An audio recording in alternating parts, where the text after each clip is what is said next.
Okay, so welcome everyone to the Challenger Cup Grand Finals 3v3 of the EU region. I am Wolkenstern, joined here for Kisik for the casting side of things. Good evening to you, Kisik. How are you doing? I'm doing good. So let's Wait, I cannot hear welcome him. to the yeah. He Can you hear cannot me? hear me, man. Uh, I think Bruh. you can hear me, but let's go. Okay. I'm just gonna use the Discord. So yeah. Yeah. So welcome everyone to the Challenger Cup 3v3 EU server. So I'm here with Wakensern, and I think his. I think you can hear me now. Yeah, yeah, Can you no hear me now? worries. Everything Yeah. is fine. So here we are heading straight into the draft of game number one between Taiku against Gotetski. We have a fan favorite playing here from Europe on the red side. He's a very no, a common name here in Europe, very famous as well. Playing all sorts of mini games and custom events, be it 5v5, 3v3, 4v4, you name it all. It's the one and only Oh, Paradoxy playing. it's like this guy is literally on the list. It's like everywhere. It's like everywhere. I see him play in like 1v1, and he was like here, go to ski with his two other teammates here. But who are you rooting for? For concern.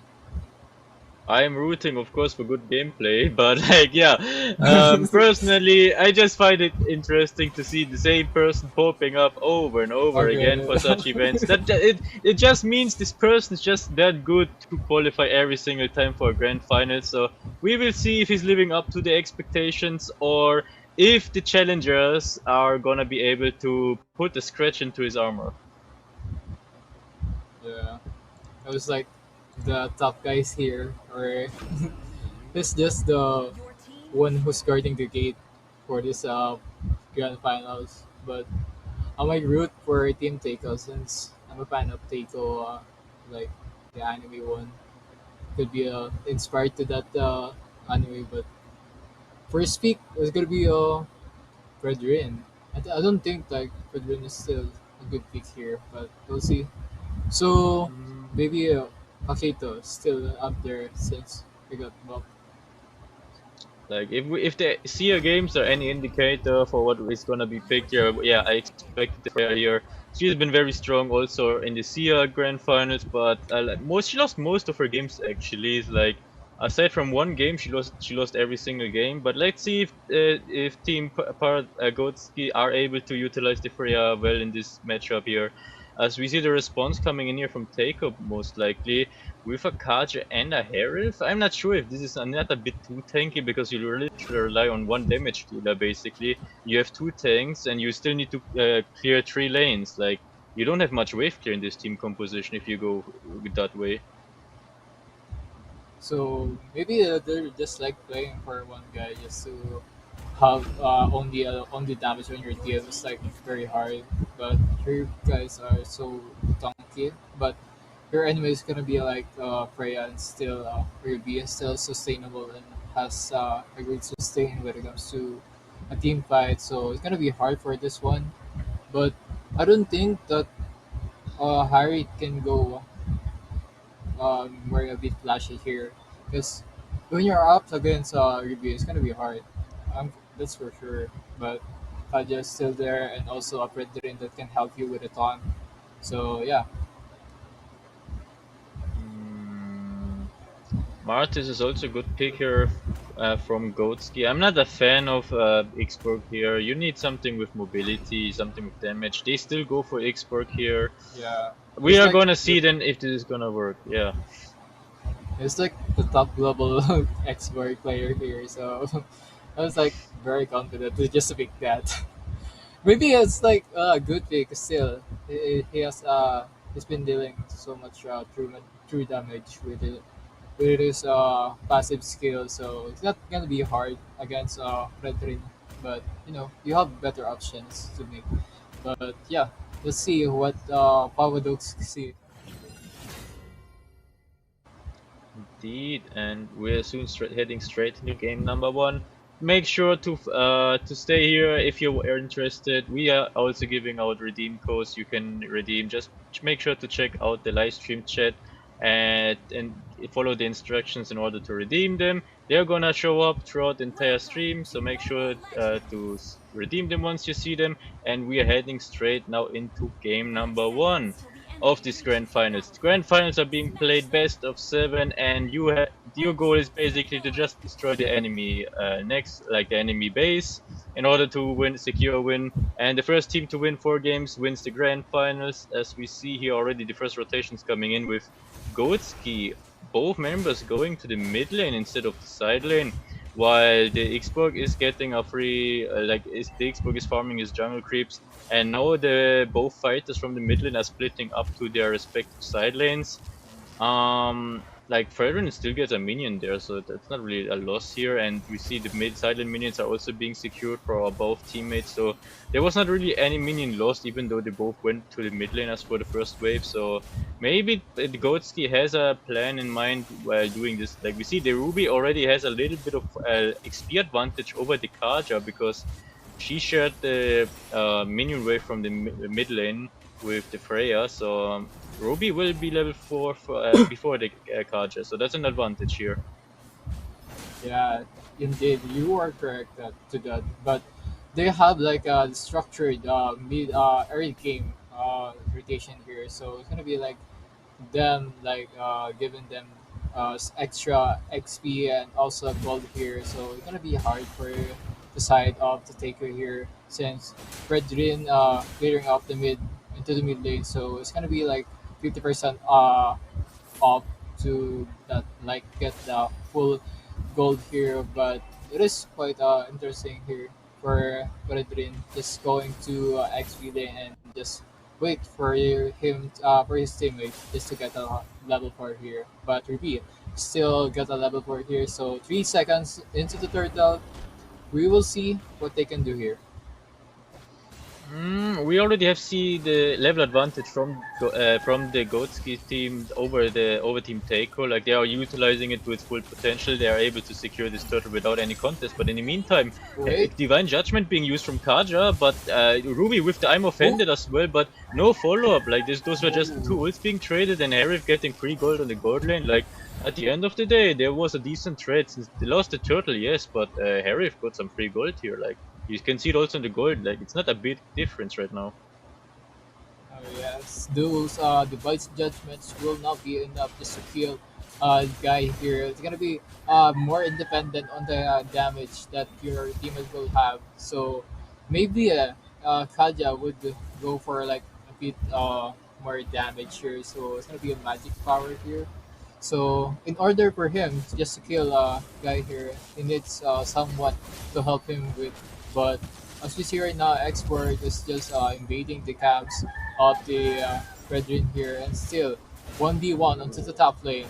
And we are seeing that Freya is still not going for him, but the Valkyrie Descent will now be used. It will be enough just to go with them out, and he's not still alive and still keeping up with his Brethren, but it's gonna be hard for him. That was very close. Freya still sticking around the lane to get the gold cannon. And yeah, like she still can fight for her lane because she knows Harif is running out of mana. So she's able to get her minions. But we also saw before the appraisal's rough from Fredrin, like, yeah, it is a good ultimate, but it doesn't have enough. And now we see the Divine Judgment with Flicker and the Fredrin as well. But like, Ruby flickers out and she's safe. Like, there's not enough damage with the two tanks to get a target here right now. Like, that's the problem I had with the draft already that I mentioned earlier. Like you rely too much on the Harif for the damage output, and look at Harif. Maybe Last Insanity being used. Nope, not yet, not yet. Maybe. Like, now we see the rest of the team coming, but now they're not committing to it. They could have committed to it, but maybe. But okay, Paradox didn't want to risk it, but they just get the blue buff for the invade, and they have a 500 gold lead. And now we see the re-engage coming in here from Team Taiko. Nice taunt here coming in, and nice first blood here, and the last Insanity as well to secure the kill onto the Kaja, while they're pushing the mid lane as well. Like, very well played here from Team Goatski.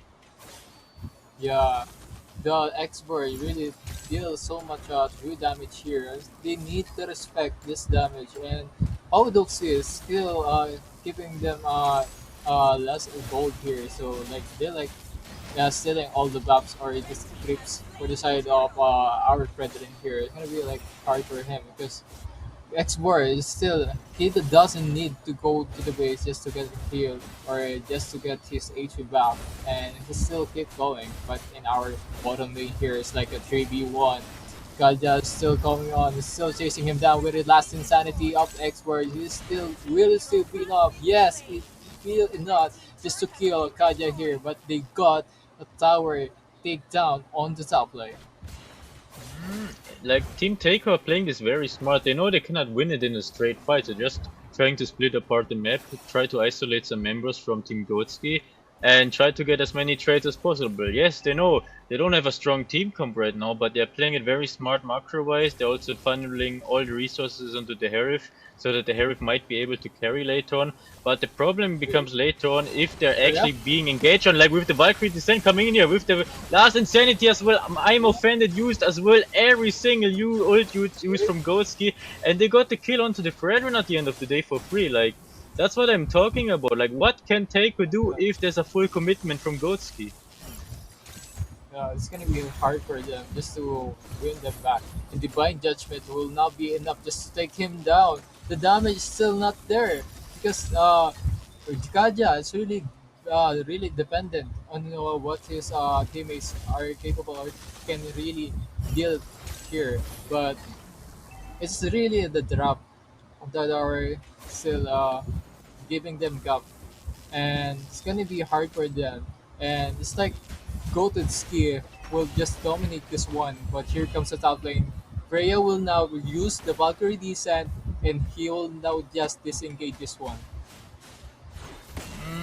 Fred is still trying to fight it, but like he should just get disengaged. Like if he overstays his welcome, he's gonna get chased down. Ruby's also on the way to him. Like I don't know if Fred is able to go away, but nah, Ruby just wants the mid lane tower, goes away to safety.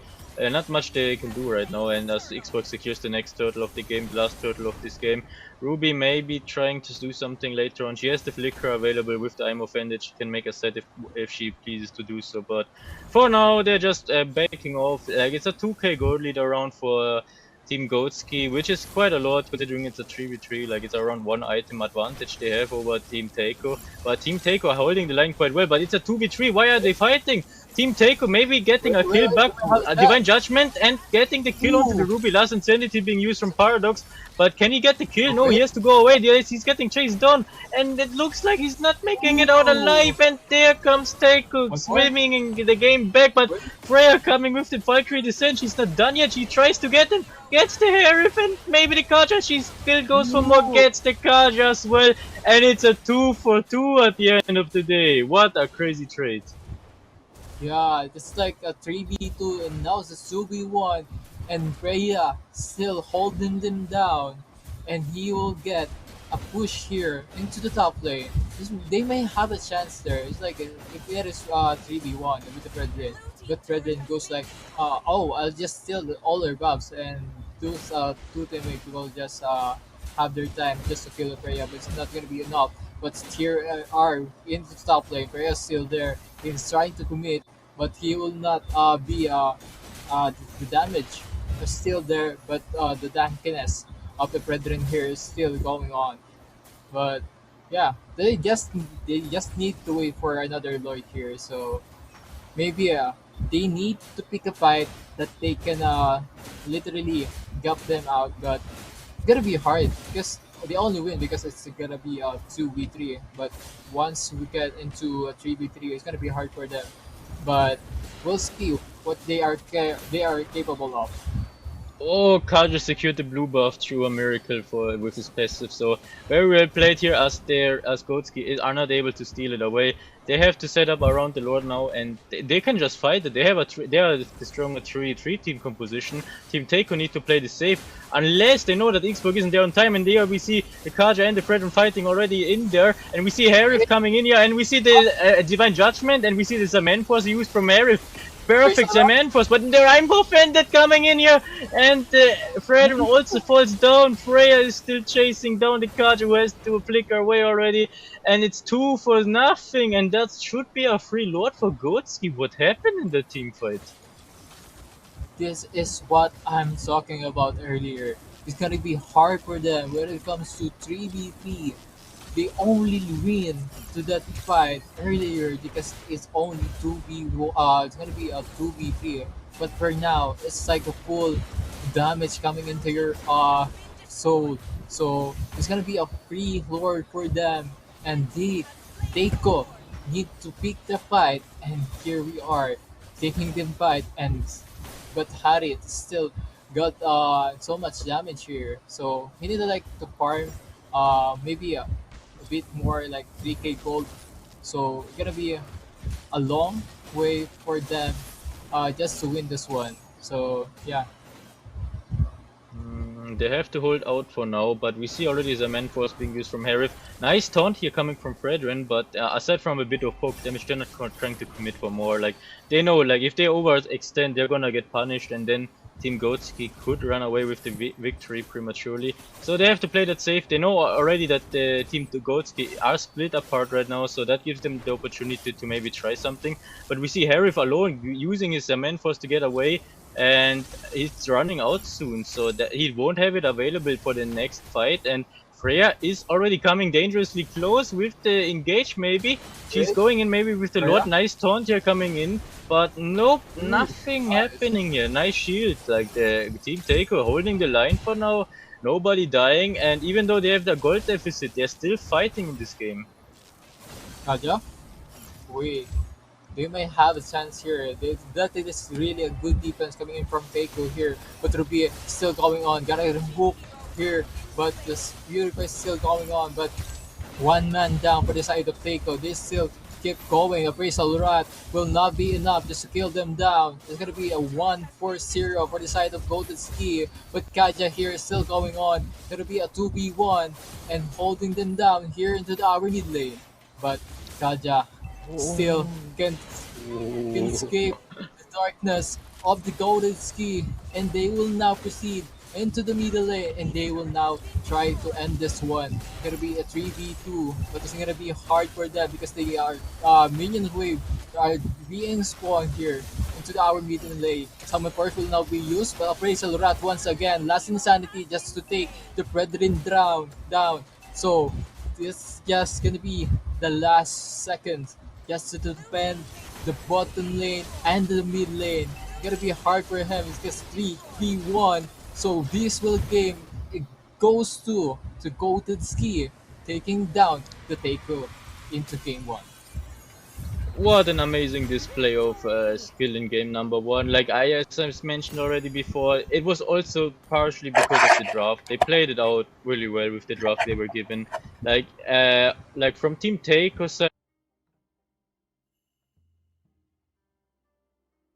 40% damage, but the problem here becomes simply, what if Harif isn't there? What if there's not enough damage even with Harif? Like you saw in the 3v3 fights, like Team Gotski are able to just run it down because they have 3 fighters essentially against 1 damage dealer, because Kaja's Divine Judgment and Appraiser's Ra from Fredrin are simply not enough to keep up with them. I think they may have a chance if they pick a carry instead of a Harriet here. So gonna be hard for them because they only have one damage healer and they only then those two heroes like Brethren and also Akaja is like very dependent on those heroes that deal so much damage. So it's like a drop or drop. This is just a hero gap for them. So they need to adjust the drop pick that they will be having. So maybe uh, pick like a fighter, like change the Kaja for like a fighter. So they may hide up. They may have a chance to win the match. Indeed, indeed, and we go now shortly to the highlights before we proceed with game number 2. Roll the highlights.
Hey, welcome back everyone. We are back for game number 2 of today's grand finals between Teiko and Goatski. Goatski took away the game 1 victory quite nicely with the team composition, their display of team play as well, and what they did in the team fights. I'm hoping to see Teiko maybe bouncing back now in game number 2 after realizing what kind of heroes they actually need in order to win games. Okay. Oh yes, they might actually win if they go to like the same composition that go to skill will have like a three of fighters on your side. Gonna be easy for you just to sustain those damages. Maybe you can have Beleric on your side. Maybe just it. Beleric has been good in our rank game, so it's gonna be a top pick that you might consider. Also, Paquito still there, and Freya is just really scary. If you do you have an enemy like Freya, it's gonna be hard for you just to deal with him.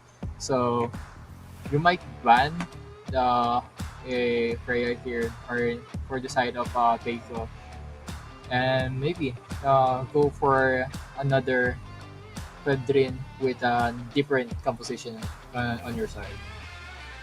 Yes, I agree with you. Like, there definitely needs to be changes. Maybe they have to ban out some of those heroes being picked now. But I believe if you watched the games before from Sia, you should have had already enough ideas on what you could pick and what you should not pick. Like there were lots of ideas being shown here already. Like there's, for example, the Martis. There's also the Karina that can work as well. Like Freya, of course, like we've seen before, and out in this game really well if you play her. And you also have the other mobility heroes that can work as well. Like as I mentioned already in the last series, even Masha could work in some instances if you played your cards right. Like because she has the movement speed, she has the burst damage once she has her ultimate, and enough items as well, and she can just split push like crazy. And yeah, that's really well the kit for her for a 3v3. Like for specifically for 3v3, it's very useful. Anyways, now we are back in the draft of game number 2 of the grand finals here of the Challenger Cup 3v3. Paradox is the first to ban here, and he decides to ban the Hilda. I'm not a fan of Hilda in the 3v3. Like, yes, she has sustain and you could go her damage build, but at the end of the day, like, it's still a Hilda. She doesn't have that much wave clear, and like, she doesn't provide that much utility for a team fight either. Like, if you want to somebody to burst down, you can go Saber or even Masha, because Hilda Oh has a yeah. bit more sustain than those heroes, but it's a bit harder to play her here. Yeah, it's gonna be hard for them just to play Hilda and knowing that Pabudoxi is literally picking expert here, so it's gonna be hard for him if they goes for like a Hilda here. So they might consider banning something else here. So they will just like checking them out or checking their enemies picks here. So for the side of Teiko, they will just ban out the Ruby here since Ruby giving them a hard time last game. So maybe they will go to the skill will still just will go for the same ban here as goes as the last game. So it's gonna be same ban and maybe a same pick. So maybe Teiko should uh, ban Freya now since always been uh, always been the pick of the side of the go to ski here. So it's top priority pick for them. This could help them a lot and makes their life easier as well if they just ban the Freya. Otherwise, maybe they also ban something else that could be a problem for them. Like there are lots of fighters still available you could ban out. Maybe they even ban the Xborg, even though I'm not exactly for sure if Xborg is still the pick here. Maybe something else. Easton Shindo, like yes, he has a fast jungle clear and you can rotate quickly with him, but not sure if it's actually ban worthy. Maybe, maybe not. And we see the reply immediately coming in here from Goatski, banning out the Suyu immediately. Even though Suyu got nerfed, it's still a strong hero, and there we see the expert ban. That means Freya is still open, and Yes. you could also go for other fighters if you want to. Or like we have also seen in the CL finals, even a team picking up the Gord in some instances. But yeah, the Freya is gonna be at the end of the day because she's just so reliable in this team composition. Yes. I might actually see, we might actually see here a Paquito, maybe a Pobius. So I don't think that Pobius is gonna be hard for them just to pick or just to face the Predator here. But we always see a Predator freak coming in from the Staco, and they might actually consider what we just suggested earlier. Just go for a two, maybe a two fighter and Fredrin on your side. So it's not like gonna be hard for you. But once again, Harriet it would be the second pick for the side of the takeover here.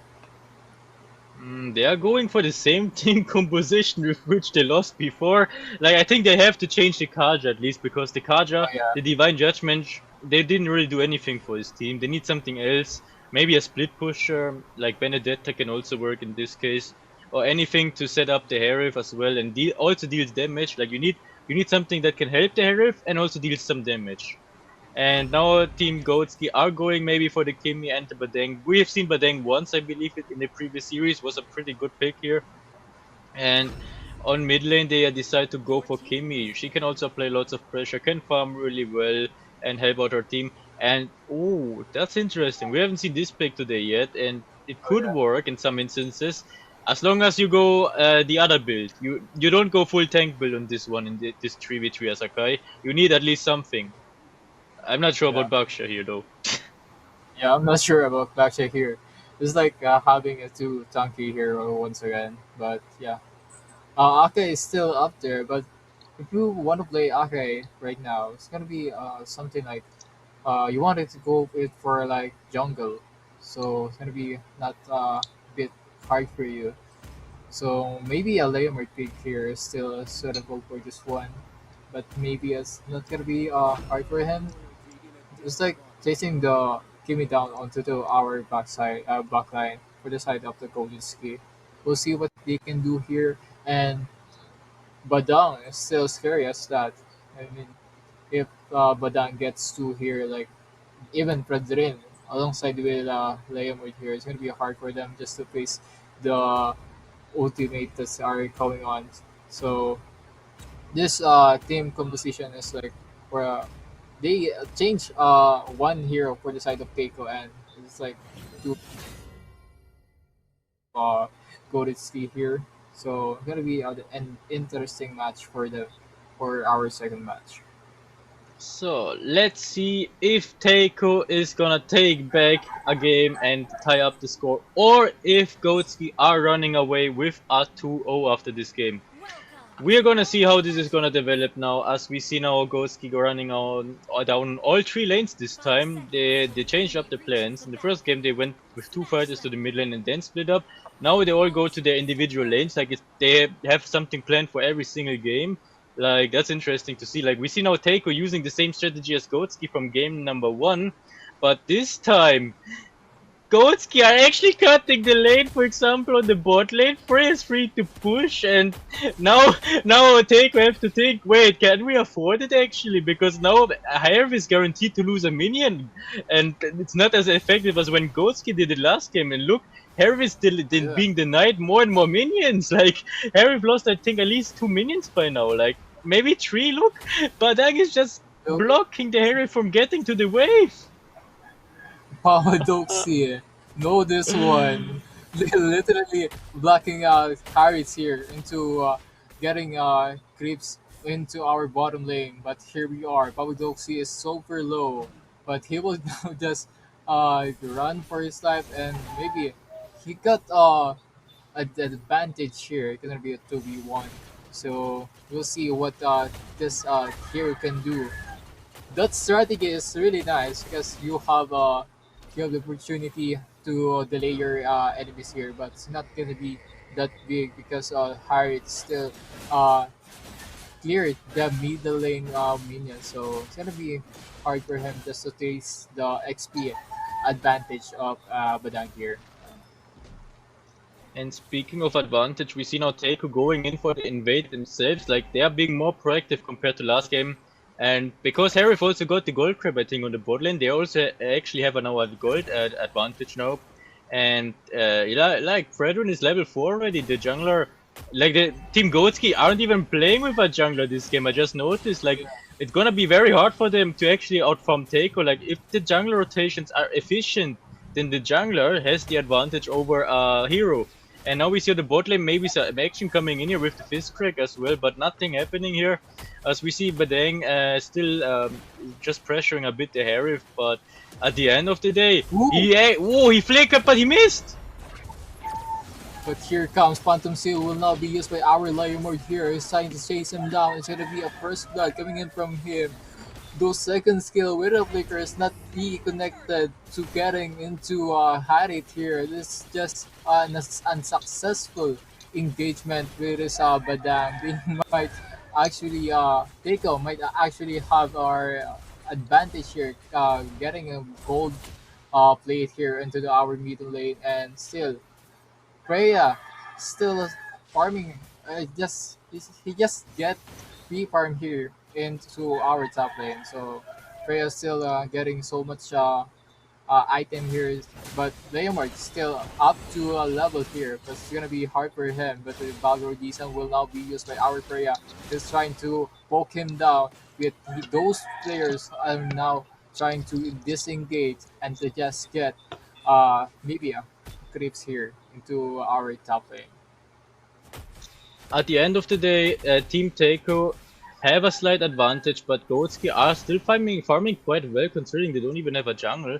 They're trying to apply pressure with the additional member they have available on the map. They're trying to pressure the Harif a lot here because Harif is the win condition for Team Teiko. As long as they can keep Harif kinda down on the farm, there's still always a way for Goatski to run away with the victory. Like Kimi is farming, getting some gold from the gold plate. And like we see those still, Harif is level 7 already, has a bit of an advantage over Kimi. Kimi finishes for the first item too. All while Fredrin gets all the free jungles. Like there's nobody who can stop him. Paradox, he doesn't have anything. And Fredrin just needs to use the retribution, has it then secured as we see, yes. And this is gonna be a problem for Goatski later on. Like how are you gonna contest Lords, for example, without a retribution? Oh yes, you are indeed correct. With this one, or having a retry on your side is gonna be a big advantage for you to have a level gap or a XP gap for your enemy. But Redrin still trying to chase him down, and Primal Rat will not be connected. And Pawadoski is still alive, and he will just escape the death that he will be. But Redrin just will just take the Peter to here. Hmm. Yeah, he nobody can contest him, so he gets a free turtle, gets gold for his team. In the meantime, Harif is also getting free farm. As you can see with Freya Harriet. pushing in. But Leomord is trying to defend it. He used everything to defend the top tower. Top tower is still there, but bot lane tower is gone now. And Fredrin can support the Harif. It could be a 2v2 soon, but can Fredrin reach it on time? And there we see the fist Yeah. crack and the wall breaker, and that's a kill. Not fast enough. Well played here from Goatski. Oh yes, this just as good because Harriet just used his purify so early. It's gonna be like hard for you to post like for another CC. But here we are into our top lane 1v1 with the great one. Where Valkyrie decent with a Freya. It will not be enough. Phantom Seed against a Valkyrie decent here, but it's not gonna be long team fights because we're gonna be fast and they will just go disengage with this one. Just like checking the enemy down. Like if this enemy have the better or has a great damage against me, I will just disengage and maybe pick a fight that I can win again later. Oh, there's a man force being used from Harif, but they didn't really do anything with it. And Paradox, he is actually pressuring them a bit. And Great. look at the fist track and the wall breaker as well. Again, he's still going for it, but Goes now he's in in. the tower. He's eating too much damage, and Harif can maybe outplay him. And we see the Oh yeah, outplay coming in here. Well played here from Teiku on to Paradox. What the an top outplay! lane. Oh my god. What an outplay coming in from White and top lane. They still keep going. They're like going like crawling at them out and like holding them down. But this clutch moment coming in from White, that is just bit uh it's like having your time with yourself. Like you have uh you have to keep moving forward, but you are into our top lane. Freya is still successful what we are doing, but Chris Cracker will now be used by our Bada, and it's gonna be him taking them down. White gets a kill once again.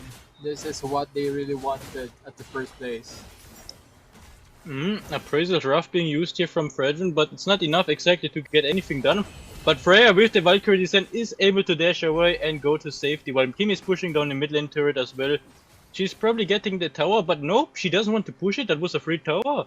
Like, why did she not try to go for it? I don't know, but now Team Taiko are happy about it. Their tower is still standing well. They still have the map pressure. They still have the tower, the gold lead, and they don't have anything to worry about right now. Yeah, they still need to push this tower down, and maybe they need to take the advantage that they have right now. Because if you don't take this kind of opportunity, you might lose the chance to finish them off. But Fredrin still could keep going on, and Salmon Fire is still available for him just to maybe make a big gap for this one. But yeah, this might be a matter of time for the side of Keiko. They will now have, or they might have a free lord here since they are the only team that have retribution. So it's like they have the time that they need they needed to, and they just need to wait for the right timing to expel or to end this one. But Pauluxi, 2v1 to bottom lane.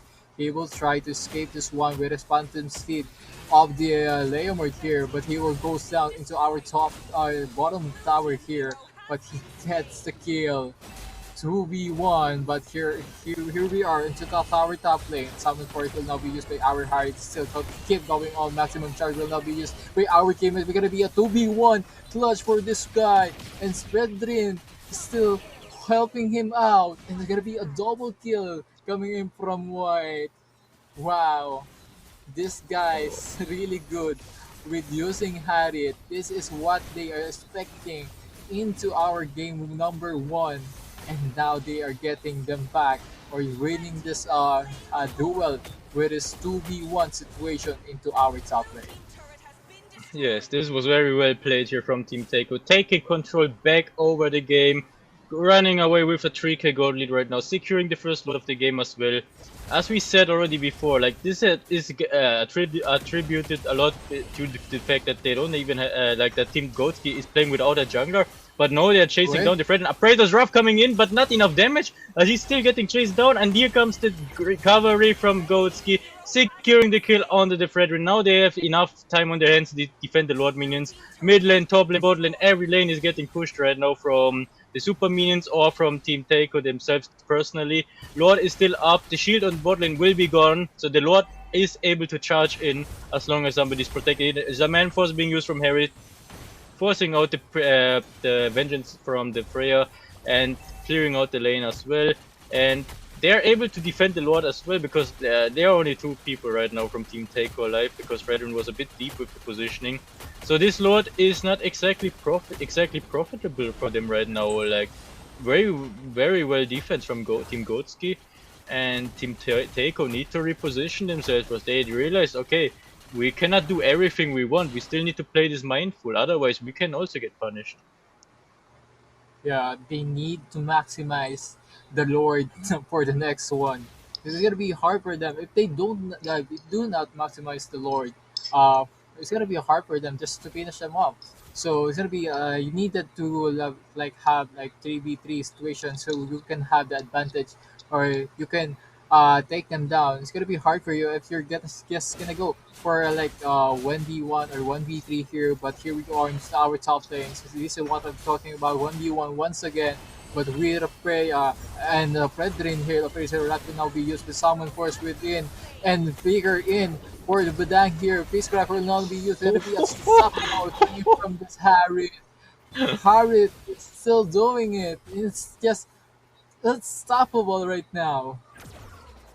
Like this is an MVP for performance from Arif. You cannot tell me otherwise. Like what Oh this yeah, man is able to do in all those skirmishes and team fight as Harif is just phenomenal. Like one of the best Harif players I've seen this week, and definitely deserving of MVP of the game. If Team Take are able to secure it, and here we boy. see Leomord with the Phantom Steed, but not able to secure the kill onto the Kimi. She's able to retreat, but the bot lane inhibitor is already gone from Team Goatski. Mid lane inhibitor may be next under contest after this tower is gone.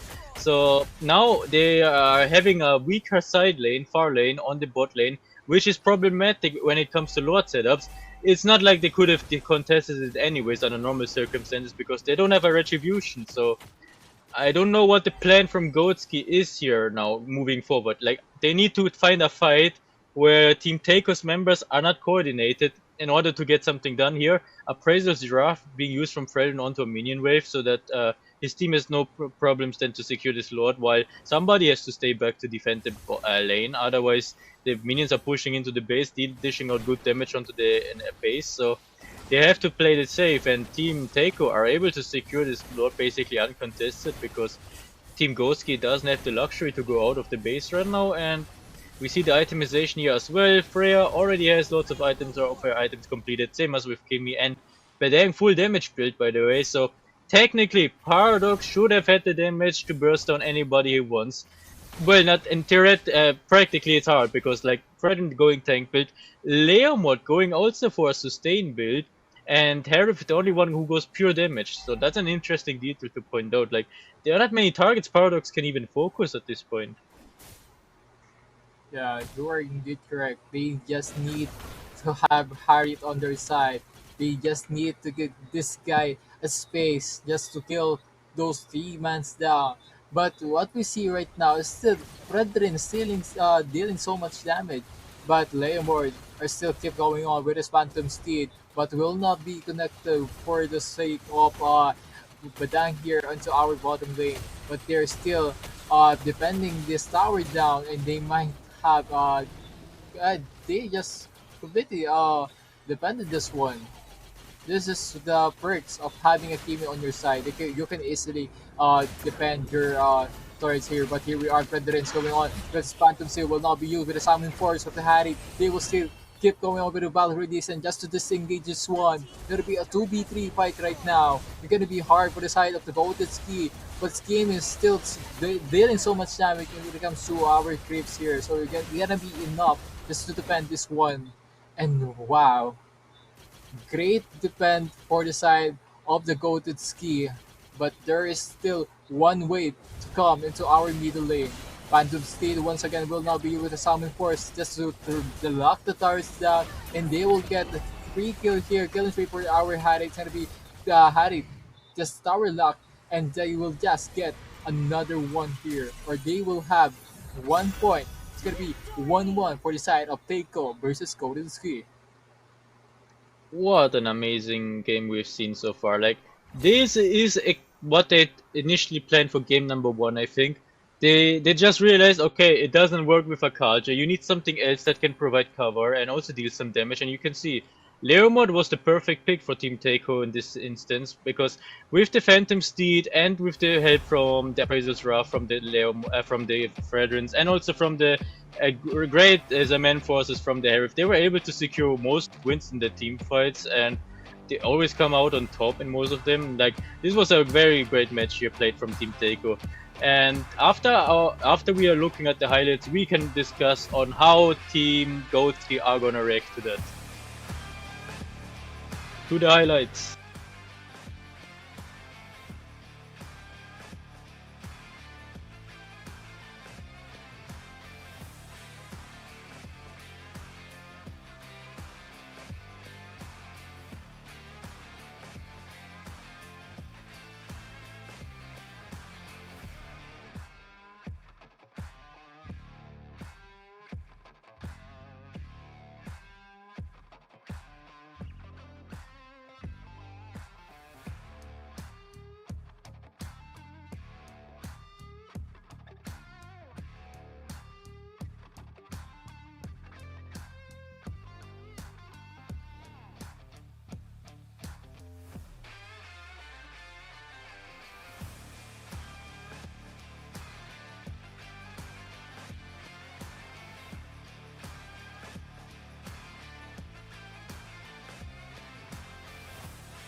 Okay, we are back. So, what is your conclusion from the last game? What does Goldsky need to change now after seeing what the team composition of Team Taco is actually capable of if they have the right heroes to support the Harif? Maybe just ban the Harry, and Oh, maybe did you just just mute go for yourself? like another. Yeah. So you gotta be you need to ban the Harry down. So for you to face the enemies down, it's gonna be an adjustment on your drop kick. So you need to ban a Harry, maybe a Brethren right now. So to have like keep up with his enemies, you have to adjust from what they are doing right now, and maybe Seiko still need to ban those heroes that they banned last game, and maybe there's something on their sleeve for the side of the coated ski. So we'll see for our next match. So maybe congrats to Seiko's adjustment there. So if they keep doing the same thing, like if they go adjust for what their enemies doing, it's gonna be easy for them just to win this out.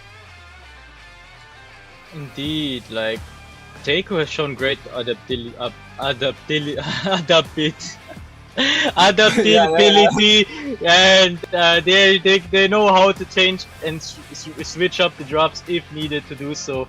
So for the next third game, I expect now Team Goats keep figuring out with a solution, either by banning out the Arif or just going for something like Valir, as somebody mentioned already in the live stream chat. Would have also been a great pick to shut down the Harif. We've seen Valir working out before as well, especially against very mobile team compositions. Like can work, and this at the same time you have two ways to deal with this now from the perspective of Team Goatski: ban the Harif or have a better anti-Harif team composition.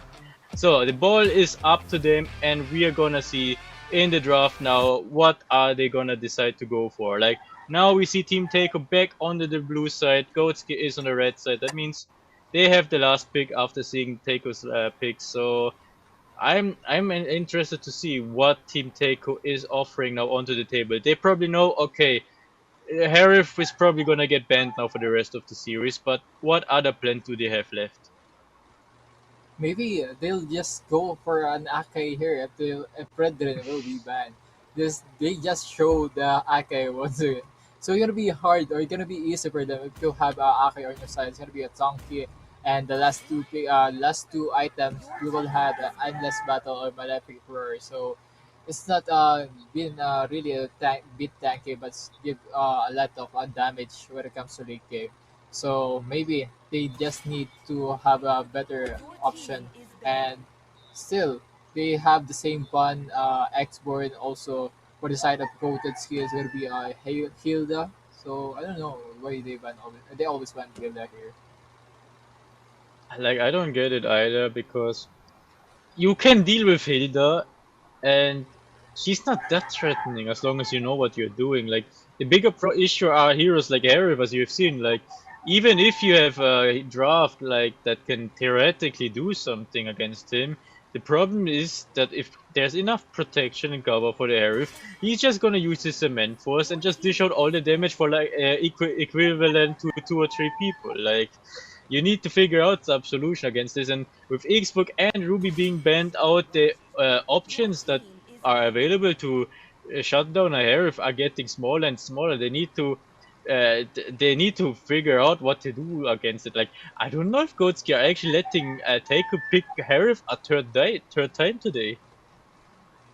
Yeah, they always goes for the same ban here, but Balir is gonna be bad. It's like they're like reading the chat here in our live, so it's gonna be a bad ban Harry. So same ban for the side of Golden Ski, just a bit adjustment. They just banned the Harit down, but here we are still Brethren here, so it's the same setup for them. Maybe we'll see for another hero coming in from White here. So I don't know what they're gonna use it before after uh, getting banned the Harit here. I mean, that's an adjustment, definitely. Banning out the Herif, now want to see with what team composition is playing around now, since Herif got banned. Like, they need another hyper carry in this case. Are they going for Hanabi, for example? And we see Ghostki going in with the maybe with a Guinevere too to complement the Freya is also a great pick here. Now it's kind of hard for Team Taker to find a suitable pick that can work into this draft. Like as I said, they already picked a Fredrin. That means they need at least a damage dealer here that makes sense and can help out, and needs maybe a peeler like a Fredrin. Like they need something for late game. They need something to scale. They need something that can dish out a damage equivalent to two people at least. And I'm thinking mostly about marksmen like maybe Carry or maybe Hanabi or maybe I don't know, like even Clint could work, but like the problem is he falls off later on. And they actually going for Sun? I mean, They Sun might also actually. kind of goes into that category, but I wouldn't exactly think of Sun when I'm talking about people that have the equivalent damage of 2 or 3 people. Like, yes, you have 3 clones, but like, it's not the same damage. But yeah, we see a sand pick here. It's gonna be hard for him because you up against a player here. He can just sustain the damage down and weight of the vengeance. You can burst him down immediately. Like having a sound on your side is gonna be hard, but if you have the perfect timing to just petrify your enemy, it's gonna be not be hard for you. But you just need to have some late game potential. It's gonna be uh late game potential for the side of hard for you to deal with this three hero like Fanny, Freya, and also Guinevere. So it's gonna be hard for you to face them down when it comes to early to middle game. So we are heading into game number 3 of the Challenger Cup 3v3 Grand Finals best of 7. Score is 1-1 after amazing display of skills from both teams already, from Ghost in the first game, from Take in the second game.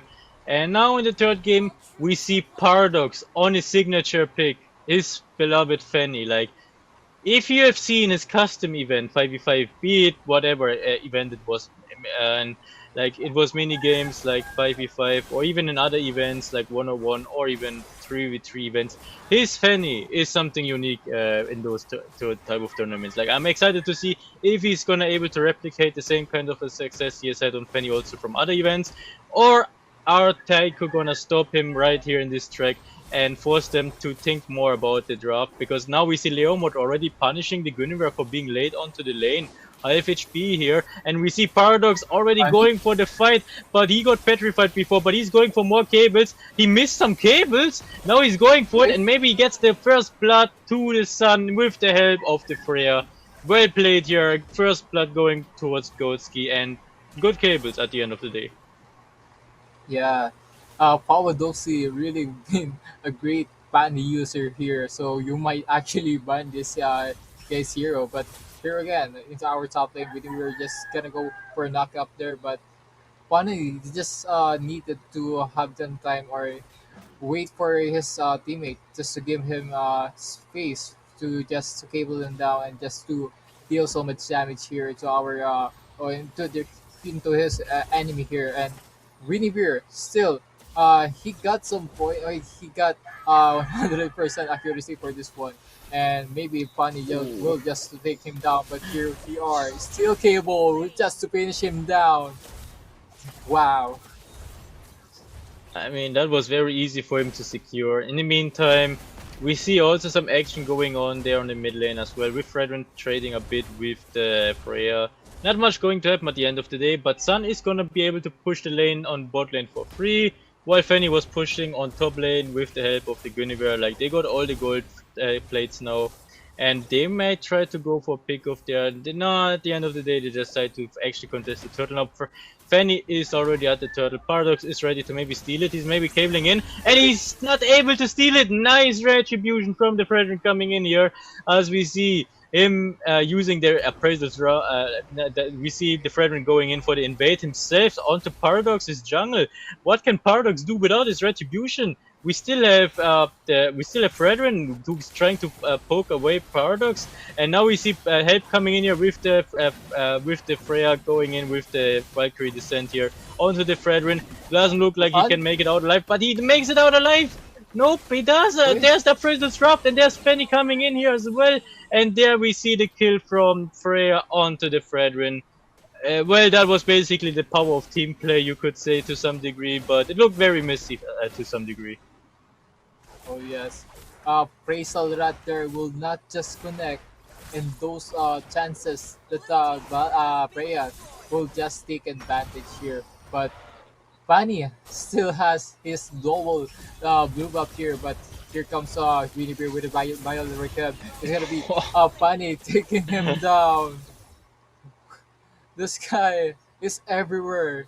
You need to watch this guys out. Like it's like helping those two teammates that he has, and he's like a big threat to what they are doing or what his team is doing into our side lanes. Like yes, the problem here is that Fanny's mobility is too much more than they can handle. Like Teiko has a son who has also lots of dashes, too, of course, too, but he has not the same rotation speed as a Fanny, who just needs to do 2 long cables to arrive at the lane here. And we see the Guinevere, and we see already Paradox back on the lane. He wants to maybe poke away the Leomord, maybe even kill him later on if he's not careful. And like he did commit to it because his blue buff was coming up, so that was smart decision here coming from Paradox. But maybe Fredrin is aware of that. He's already rotating, and we see Sun also on the bot lane a bit struggling against the Freya, but Freya is giving vision to Paradox, to the turtle. Is he able to go for it? He doesn't have his blue buff though, that would be very risky, and the teammates aren't there yet, and Freya is still alone here in the pit, and Fredrin secures it, and Freya needs her team. Appraisal's Wrath being used and getting the kill on Leomord, very well played here from Goatski, securing another one, and the Violet Requiem as well, double kill going into the Guinevere, and Goatski leading the charge with 6-0 in terms of kills and 4k gold lead right now. Very well played. Oh yes, it's literally 5v3, but still, Fanny and Freya still there, just deal so much damage, and also Guinevere with his Violet Recam, and just it, and they will have the advantage when it comes to team fight, like having on your side like having so much damage, and also a Fanny that is more has like high mobility. It's just it, and Fredrin's goes down. 0-3 for him. Yeah, he's having a rough game so far, but to be fair, like how are you gonna deal with so much burst damage that the team Goatski has to offer? Like there's the Guinevere who can go with the spatial migration and the Violet Requiem, doing quite a lot. Then you have the Freya with the Valkyrie descent, and at the end of it you still have a Fanny who still has a cutthroat in some instances. And we see the Appraiser's Wrath, but not enough damage. But oh, the tower helped out, and that's a shutdown. That's some gold back that they desperately needed. But the inhibitor is already being attacked. Sun is absolutely not defending it right now. He's pushing the lanes, he's pushing towers, that's great and so all. But Fanny is just getting a free inhibitor almost. Oh. No, he got executed! What? I need a replay. Yeah, we need a replay for that one. But we're figuring out how can Papadosic will be taking him down, but turret, it's just it. We only need an inhibitor turret to be taking him down. It's like Papadosic. I don't know, man. Such a great game, but it's not over yet. The team is still leading with around 5k gold lead. They still have all the cards in their own hands, their own destiny. And Phantom Steed already being used from Leomord, so he doesn't have it anymore for this turtle. And we see Paradox fighting against the Sun a bit. Cable's back to safety though. Like Sun can be dangerous. Look at the damage he's pulling out now. Like later on, he can actually one-shot Paradox. So they need to speed up this game.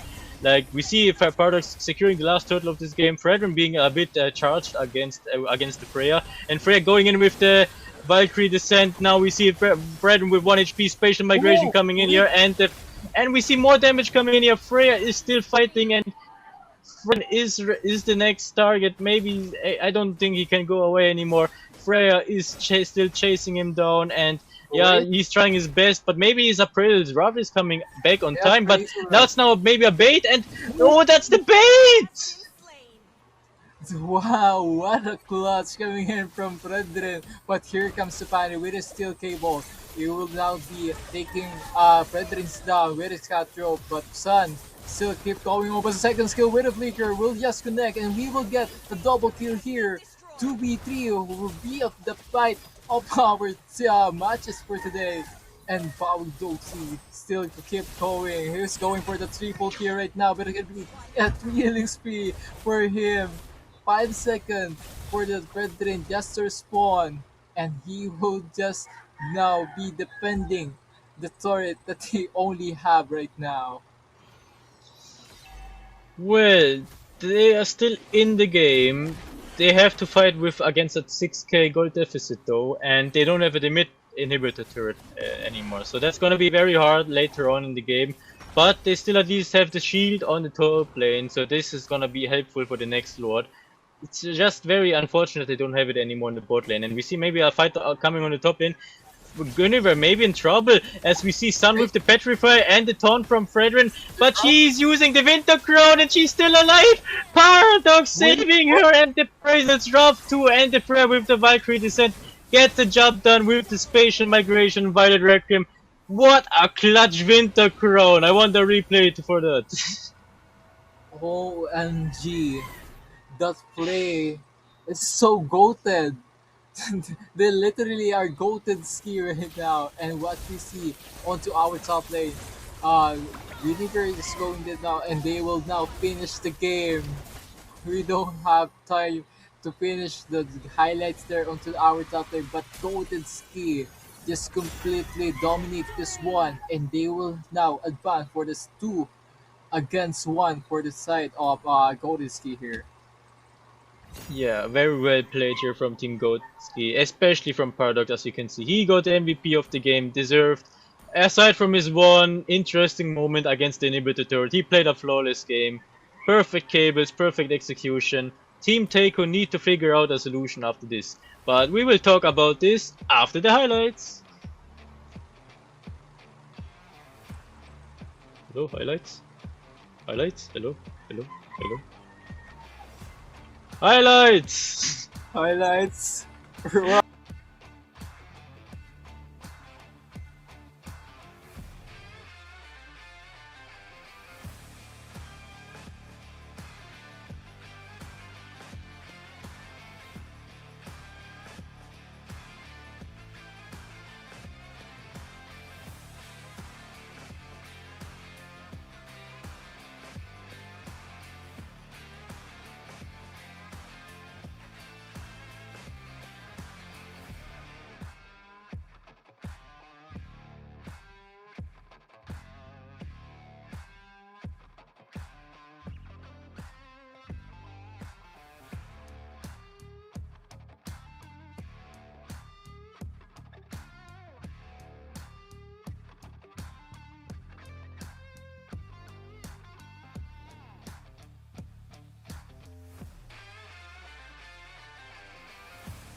And here we are back in action. I'm Wolkenstern, joined here by with Kisik for the casting side of things for the grand finals of the Challenger Cup 3v3 here.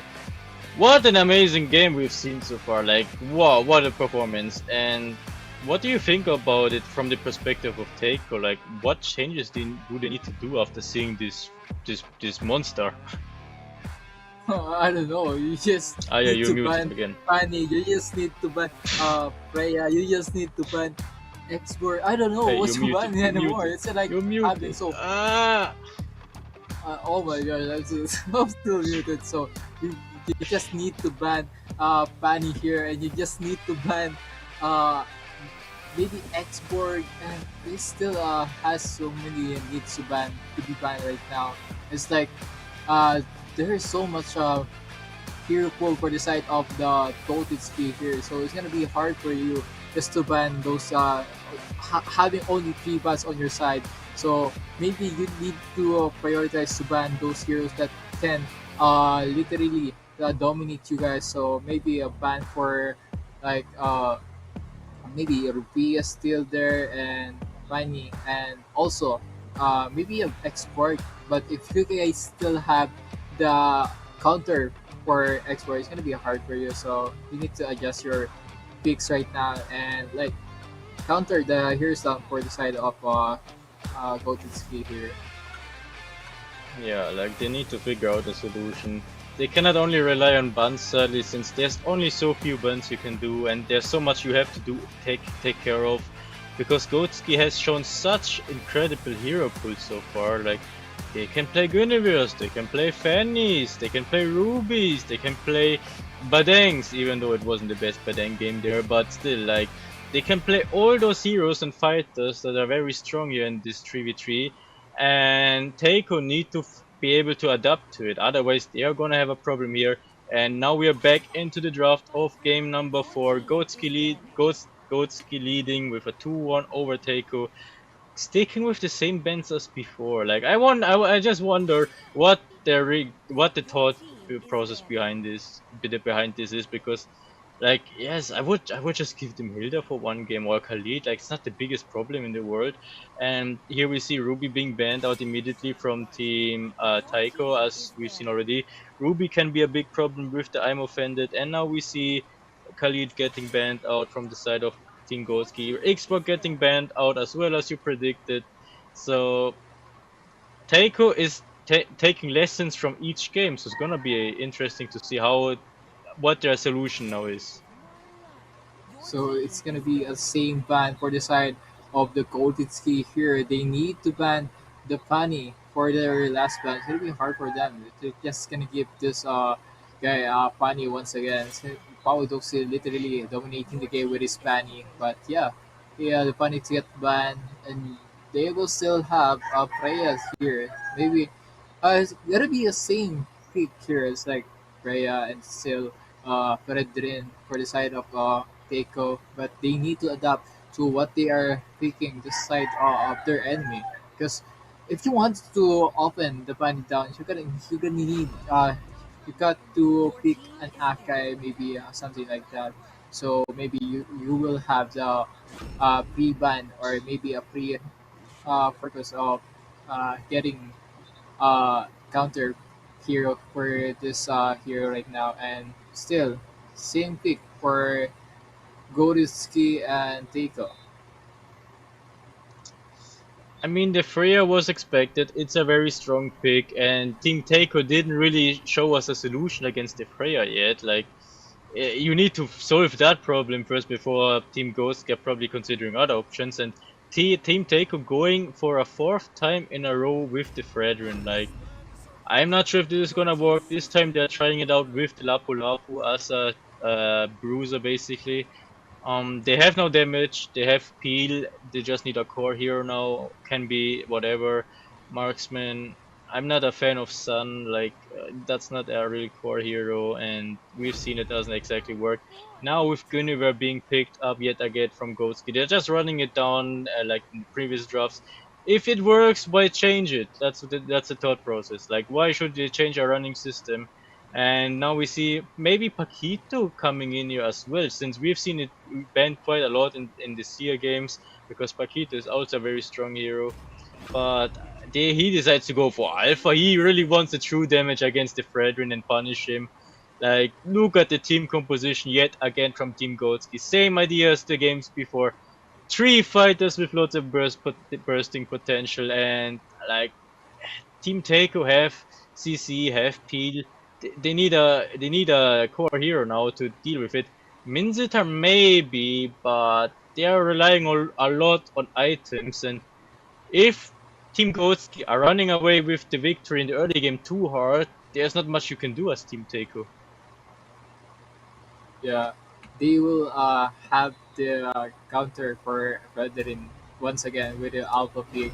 So it's like Golden Scale always adapt to their enemy sides, and for the side of Takeo, they will just have Sitar here for to counter the Freya down here. So Freya still has the Purify, but it's gonna be is it gonna be enough just to tank those damages that the Misitar will deal? So maybe you should play it safe for the side of Taku here, since your hero is not just an early to mid game potential. So you might need to rely on this damage of a Lapu Lapu here into like level 4 or the first 2 minutes of the game, to in order for you to have advantage here into our turtle fight, or for our first turtle fight here. So let's see what they can really do here right now. So, heading straight into game number 4 of the grand finals of the Challenger Cup 3v3 event. Make sure to redeem the gift code, like to redeem the codes you see in the live stream chat whenever they pop up, and redeem them to win crazy cool prizes. And we see the rotations coming in here. Taiko going for the same approach as before, with the double two fighters going to the mid lane before splitting up. Team Goski are doing the same thing for this game specifically too, but this time Taiko a bit faster with the rotations. They're like 1 to 2 seconds faster. Can this make a difference? Maybe, maybe not. Maybe it's relevant for this one minion on the bot lane. We're gonna see now if this minion. Yeah, both minions are already, like, both first minions are gone, and the other minions can be taken from both sides, so that's not the issue right now. So both teams are securing the minions as needed, and Bradwin already taking his first few jungle creeps, all while Paradox is already kinda deep here with the position, getting the lead to Wanderer, getting maybe the mid wave as well, gets the mid wave, gets to his own jungle. I think Paradox will be at the end of the day a bit ahead of the Fredrin in terms of farming, since he got the lead to Wanderer and got the mid wave, while Fredrin is kinda neglecting that mid wave, just going for his own jungle creeps. Like, this can make a difference later on, like as you can see already with the gold.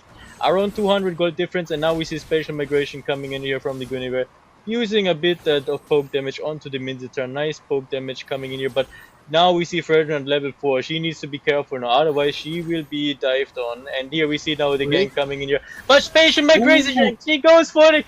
Instead of going out, she goes in and gets the first blood as well. Very well played here from the Guinevere. This is not what I expect to happen. Whenever just kill the guy and they will just take the lead here. And Whenever still keep going on, like they still getting them back. But Vincent are here in our bottom lane. I'm actually surprised that he is still into our bottom lane here, but still we won against to our turtle right now. But Brave Spider are still available for him, but he will just be taken down by Pawadoxi with his Alpha, and he will just try to steal another buff coming in from our brethren. But Appraisal Rat will now be used for the 2v1 right now with a Vile Hurricane will just to take him down. It's gonna be another kill for our Guinevere, and they will just take the lead for the side of the Golden Ski. They're even looking to take down this mid turret as well. They're getting all the shields, but they're not committing to the full tower. They just wanted the gold from it, basically. And now we look at where Paradox is. He's just going for the invade, gets the help from the Freya as well. Fredrin is not gonna be able to farm much any longer if they keep this pressure up. Like, there are lots of problems now going on for Team Taiko. They have almost 2k gold deficit right now. after the early game, after just 3 minutes of game time. So they need to be very careful. We see the bravest fighter being triggered from the Lapu Lapu, but now we see the Ooh. off camera, the spatial migration with the Violet Requiem from the Guinevere gets the kill onto the Minzatar. Fourth kill for Team Golski, 2k gold lead right now, and they're maybe looking for a quick tower here on mid lane. Like, yes, Frederick can defend it, but the tower is already pretty badly damaged. Like, this doesn't look good for the tower. He's able to secure this tower and Wait, go for the fight as well. And maybe a Paradox going with the Spear of Alpha, but no, he's taking too much there's a tower. lot. Appraises rough, and he gets the kill. Well played here from Team Taku, getting that kill back on Paradoxy. And now it's still in favor of them. Don't get me wrong, but that was a very important moment in order to maybe fight back, because it always starts with the first kill. Yeah, he is successful getting the tower down, but he'll be get killed here into our middle lane with Appraisal Rat. But here comes the Predator once again. 1v1 with the Freya here. Appraisal Rat once again. He will not be taking down the Freya's here. He'll still keep going on, and he will just have his money back or get the another, or he will be able to chase the gap that Alpha have right now, and they are getting the turtle free for the side of the Teiko. But once again, Bioelectric Cam for the side of Winnebeer here is he just need to take the Minsitar down, and the job is done. Get the kill, but they will have the turtle for the side of Teiko. Very well played here from the side of Team Goatski. Even though they lost the turtle before, they still got a very good kill back thanks to the Guinevere.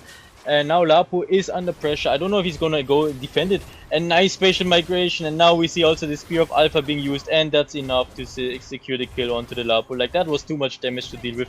They get the tower on bot lane as well. In the meantime, on top lane also some action with Alpha, with the with the Minzat using the King's Calling. And now we see Valkyrie Descent coming in here as well, but we still have the Appraiser's Wrath from Brethren available. Here's the taunt, Appraiser's Wrath, but not enough It's damage. alright. But here we see the hook, and the fight isn't over because Paradox is joining here as well, and not a kill anymore. Even though after all that setup onto the Freya, they're not able to secure the kill, and we see Paradox zoning them away from the turret so that Freya can just push it down in peace. Like, this is not going according to plan for Team Taekwondo. Look at the true damage coming in here, and Spear of Alpha being used. Appraisal's rough too, but Freya secures the kill, but she cannot go out anymore thanks to the stun from the thanks to the knockup from Fredrin. And we Wait. see Paradox still going for the fight. It's still 1v1, it's very low, but he has his Spear of Alpha already soon, and he has it, but he's not gonna commit to it anymore. And in the meantime, on the bot lane, we're winning the 1-1 against the Lapu Lapu, which is a very tough situation right now for Lapu Lapu. He needs to be very careful. If he gets stunned with the spatial migration, then he's gonna die to the Violet Requiem. He needs to play that safe. He's going to play that safe, but they need to minimize the damage right now from the side of Team Taiko, because it's around 5.5k, almost 3k, and they need to play this very, very safe. They need to punish mistakes from Team Goatski, otherwise they won't make progress. Yeah, we need to see the itemization of the Preyas here. He's still sustaining those damages that coming in from top lane. He doesn't even have the War Axe here. He still have the Golden Stuff and sustaining those damages that he has been taken into our top lane. So it's gonna be really gonna be hard for him right now because Vincitar is still gapped and he has 0 for right now. And for the side of Guinevere here is still has the snowball, and he will just now be gonna be aggressive for him because if you get the second skill, if this goes to neck, it's gonna not be hard for you. But here we are into our top lane, where he is still going on, and he will not be executed by these two because the skills will not connect and he knows what he is capable of and he knows how to disengage this one. But here we are, Misitar is coming in, but Stuayalurikem once again with the face of Lurat will just to take him down and shut down for the side of our Misitar with the Spear of Alpha just to hold him down. It's gonna be a double kill for this Alpha once again, but the Bravest Spider will now be used. It's not gonna be enough for them, and just power dosing just tossing them down. It's gonna be a killing spree for him. This is unofficial triple kill from this guy. This guy can't be stopped by anyone. And that's why people call Paradox the best player in this type of event from Europe, because you have seen what he was just doing there. Like, he got engaged, he got stunned, he got hooked into the tower, and yet he still survives, makes the outplay happen. And Team Taiko, they need to scramble for any kinds of result right now, because what else can they do even after all that setup? If Paradox comes in with the Spear of Alpha, here we see the King's calling, but there's not enough damage coming in here. But are they able to secure the kill? Nope, they aren't. There's not enough damage here. And we see the Spear Alpha from Paradox yet again. Double kill for Paradox. And the shield from top lane will be triggered soon as well. Like, what is going on? What can Team Taiko do right now? Because, like, we see the setup, we see what they want to do. Like, I can understand, I can understand the thought process and the idea behind it, but why is it not working for them? Oh yes, this composition is gonna be hard if you are facing a Papadoxy.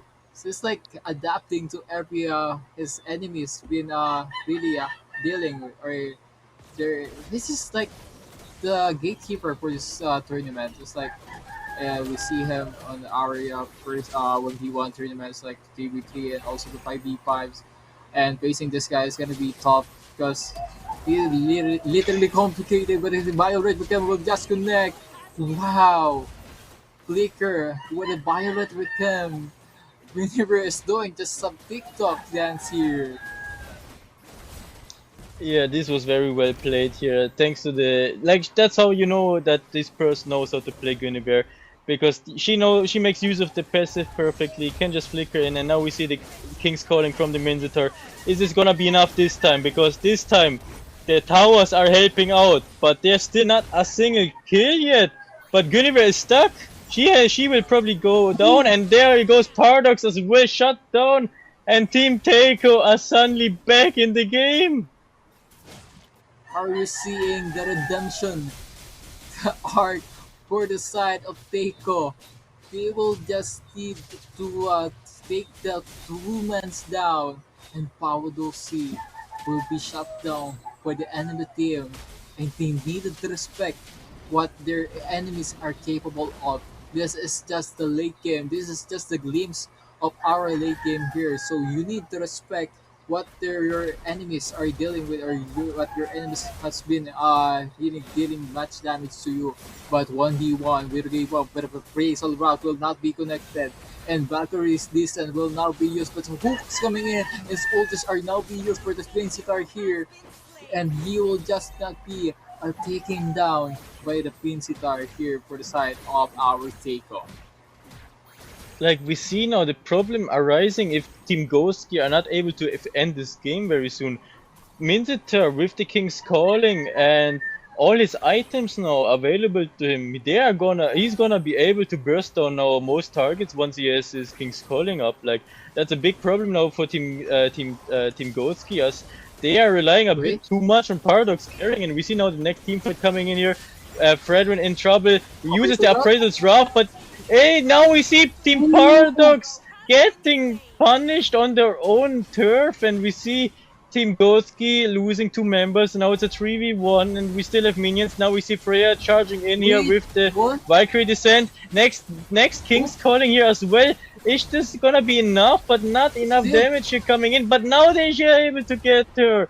Killing spree, wipe out, and all of the advantage from Team Goatski is gone.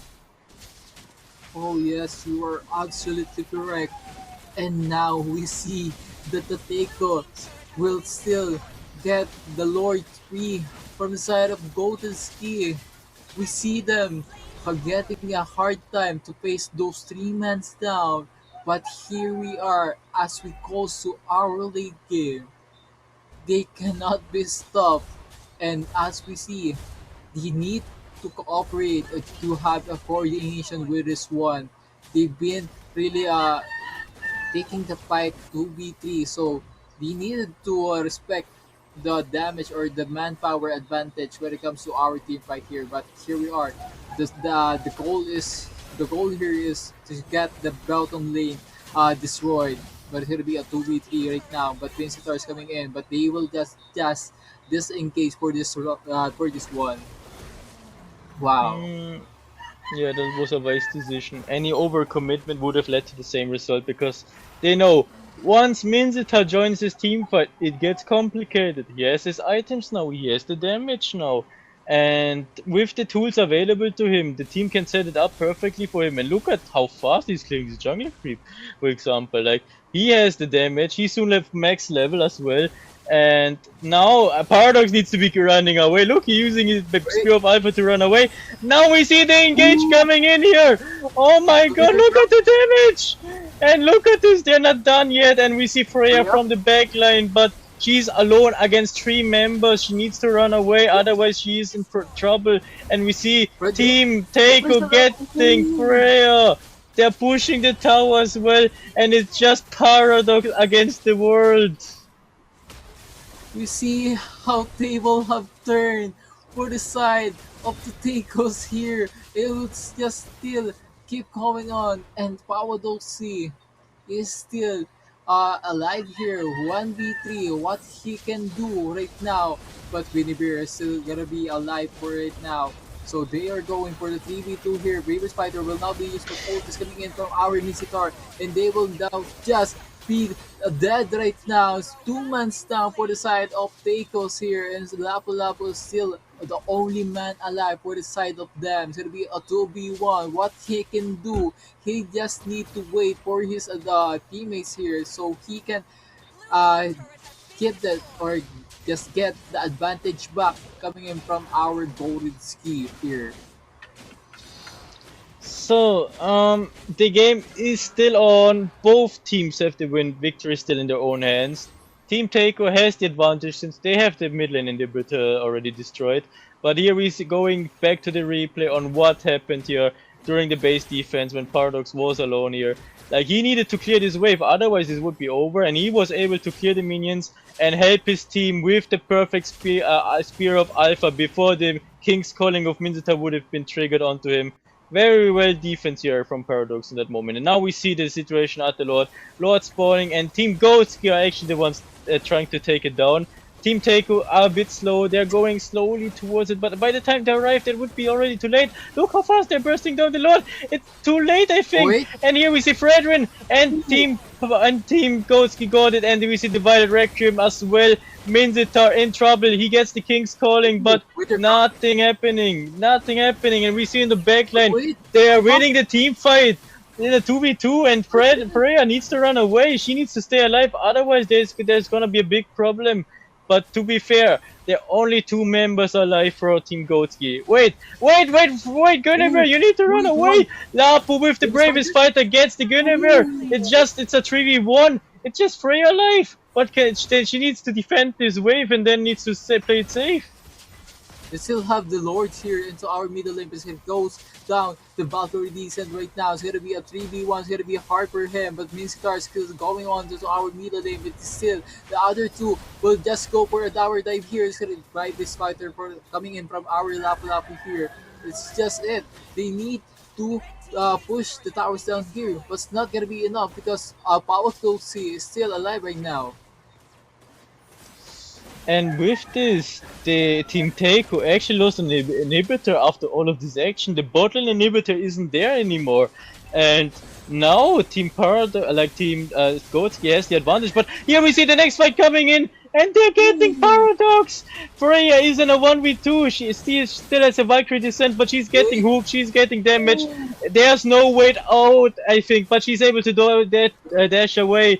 But the minions are still there, so Team Taiko needs to take care of the minions there as well. But still, Paradox is in big trouble now, because if he gets targeted now, he's getting bursted down very quickly, and there's no way back anymore for him. Like, this game is crazy so far. Yeah, this game is absolutely crazy because if you are seeing what we are experiencing right now on the for the side of Keiko's, like having a coaster of advantage here. But what we see is Teiko leading them down, but the turret or the minion wave is gonna be still on the side of Teiko, but Valor Decent will not be used. He will just be taunted here, but Purify is still available right now, so he will now be using that one. So maybe they just need to wait for another Lord fight here, but the Bravest Fighter for gonna be using our Lapu Lapu. So he needed to play safe. He just needed to have his teammate on his back in order to have the advantage of dealing so much damage right now. And Redrin, he is just so aggressive, and Power Doxy taking the appraisal rat of our Redrin here.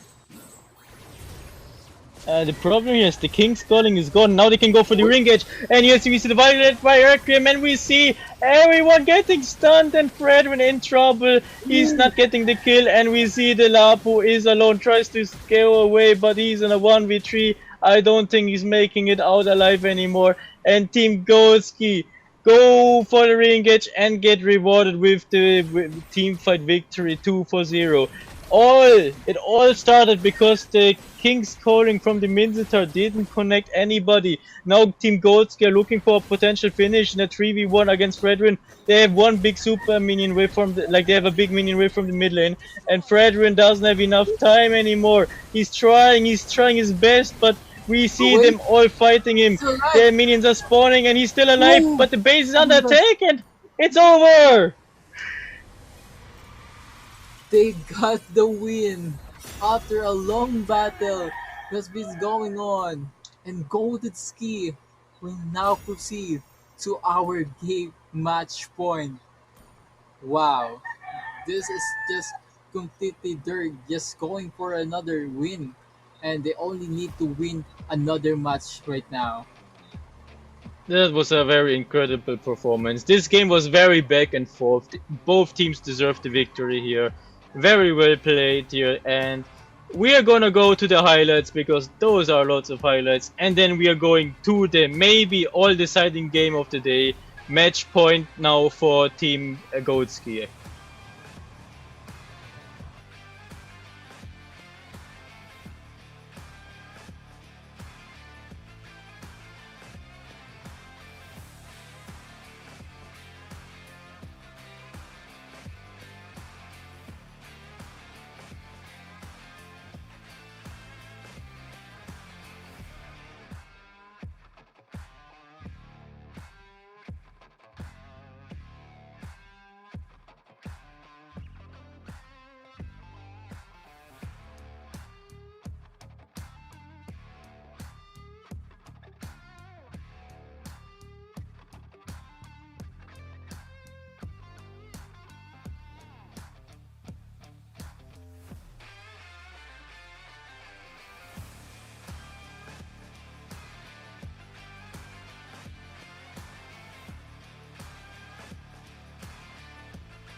Okay, we are back here. What a long highlight video. Yeah. Anyways, we are now at match point.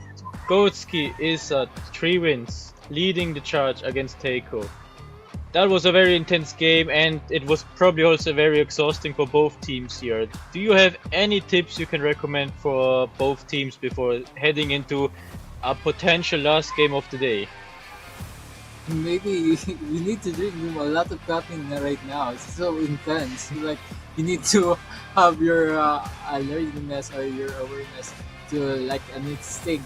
Like those games is literally most intense match that I ever seen. Like it goes back and forth. Like because go to skill leading down the match here for like 11 minutes. Then suddenly Stake's been really dominating, but the mistake that been made by the Minsitar there is just been the really the opening for the Gotis ski just to get them or to finish them off. So they needed to like play it safe and they needed like to play it smart for this against Gotis ski here. So they go still know they know what they are capable of and those team fight that we see right now is just been a really amazing. They just need to avoid mistake or making a mistake here. So yeah, they still have the chance to sit them back, but go to skill. That's really it. They're just good, and Powdowski is still dominating when it comes to early game and to do our late game here. Indeed. So, and with this, we are heading straight into the draft of game number 5 now already. It's been a long journey here already. We are at it for almost over 2 hours in this grand finals. We knew it would be intense.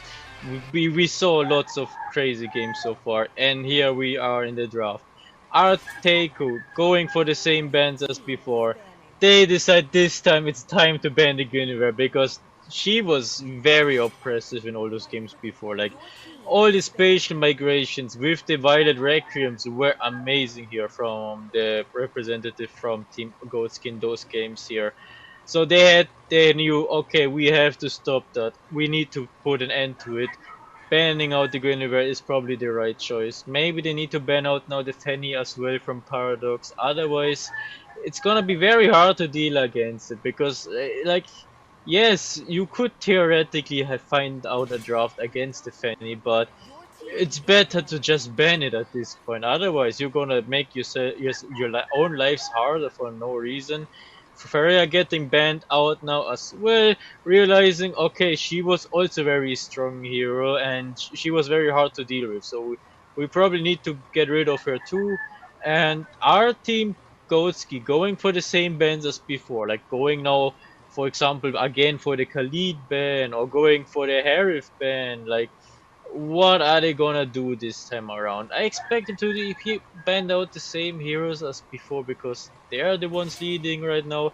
They don't have to adjust anything aside from the Harif band because the Harif was very amazing here from Team Taiko earlier today, and we see it getting banned out now. Like, do you think Taiko's just gonna ban out the Fenny, or do you think they're gonna ban something else?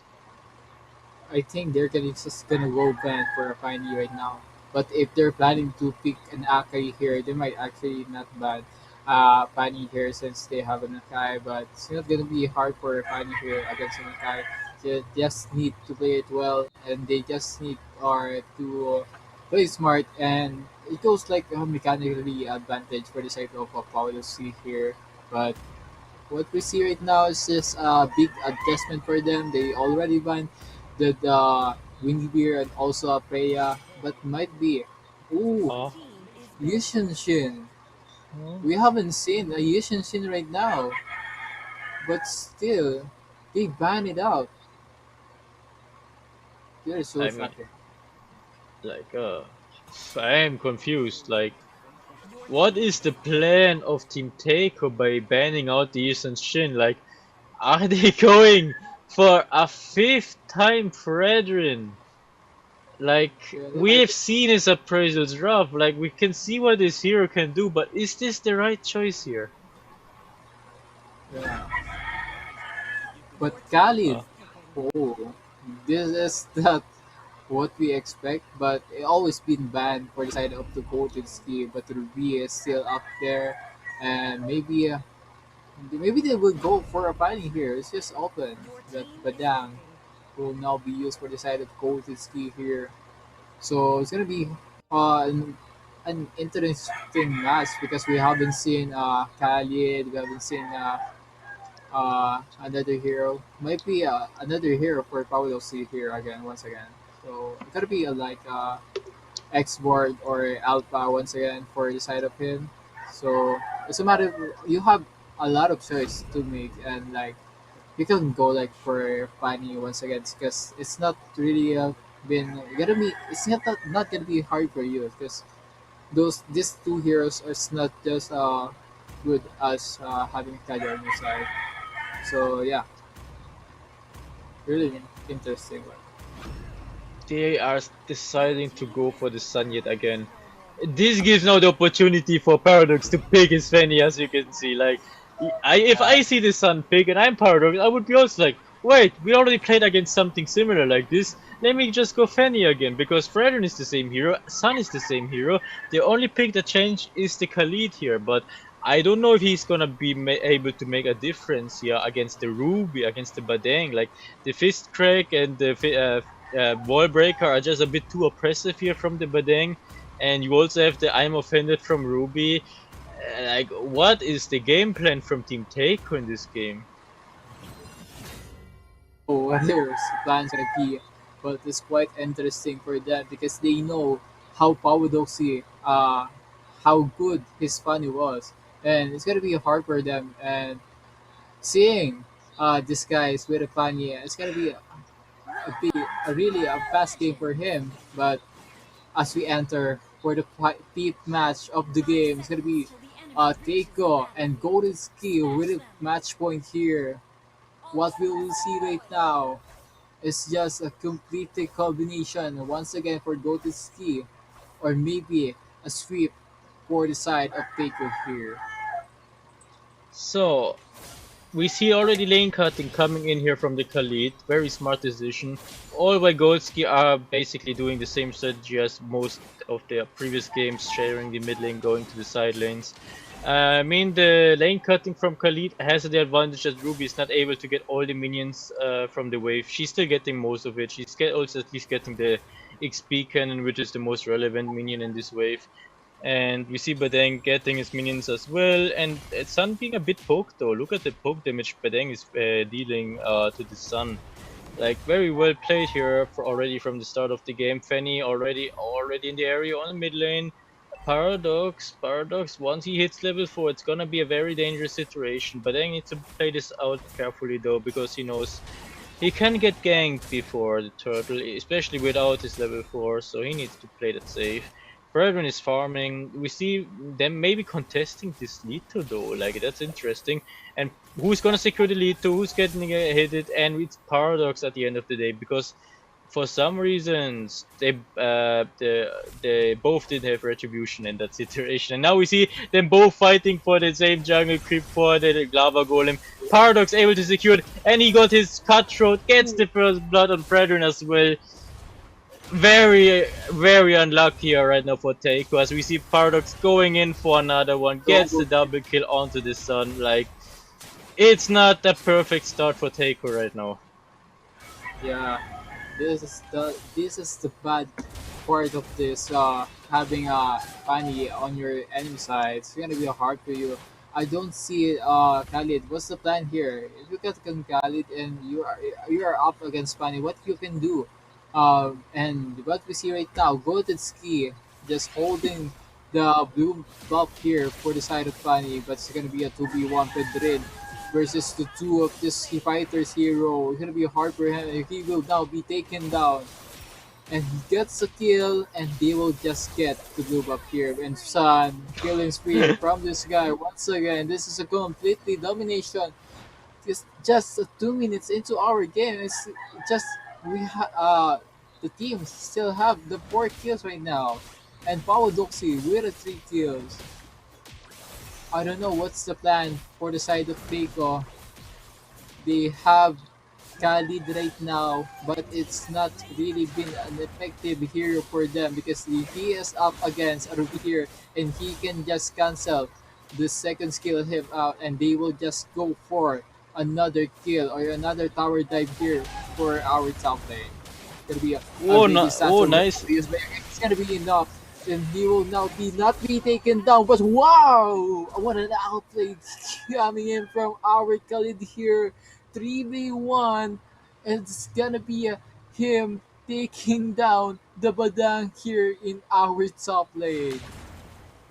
Like this raging sandstorm from the Khalid, as well as with the outplay and the tower in the 1v3 was very key for Team Taiko to at least show some signs of life after what was a very hard start for them. Now they got at least one kill back, they're recovering little by little. It's just 1k gold difference right now thanks to this moment. And now Team Taiko can finally fight back, and we see the Fredrin trying to get payback onto Paradox for what happened earlier. But we see Badang coming in with the fist crack, and we see Fanny saying no, closing the door onto the Fredrin about this invade, and like it's very hard against his Fanny at the end of the day. Even if you make that outplay here on the top side of the map, he always comes back. You're not so very tanky when you have Red Rain into our early game. It's gonna be hard for you just to have the space to invade your enemies. If you are up against to assassin type of hero, it's gonna be hard for you. Knowing that you only have yourself, and it's gonna be hard. It's like 2v1s, and invade still keep going on. They will just secure the blue buff for the side of Fanny here, and that is just the plan. Secure the blue buff here and take them down and be lead the gap or make the gap big for the side of this Brethren against Fanny. Oh, we see also on the top side, Ruby is already done with clearing the wave. She can rotate already, and Paradox already setting his sights onto the turtle. And we see the next combo together with the fist crack of the Badang, with the cutthroat and the, no, Paradox still has his cutthroat. That means he could still go for another one.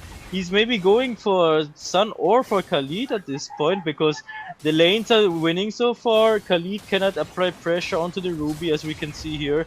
And we see Paradox already using some cables, didn't really hit the cables, Raging Sandstorm. And we see the Sun coming in and Clutch, but we see Paradox with the cutthroat gets out alive as well. And wow, like it was a 1-for-1, but Paradox came in there at the end, secures one, almost two, and saves the play at the end of the day. He gets 6 kills and 0 deaths right now. And he almost got all of the kills of his team. And he will just get the free turtle here. This is what it looks like, giving this guy a Fanny. It's just gonna be easy for him. What would be the answer for the side of Teiko? But Badang taking down the Sun here into our bottom lane. The plan is not be enough just to punish them down or to get the win here. It's gonna be side of Golden Ski will be leading this one with Hispania once again.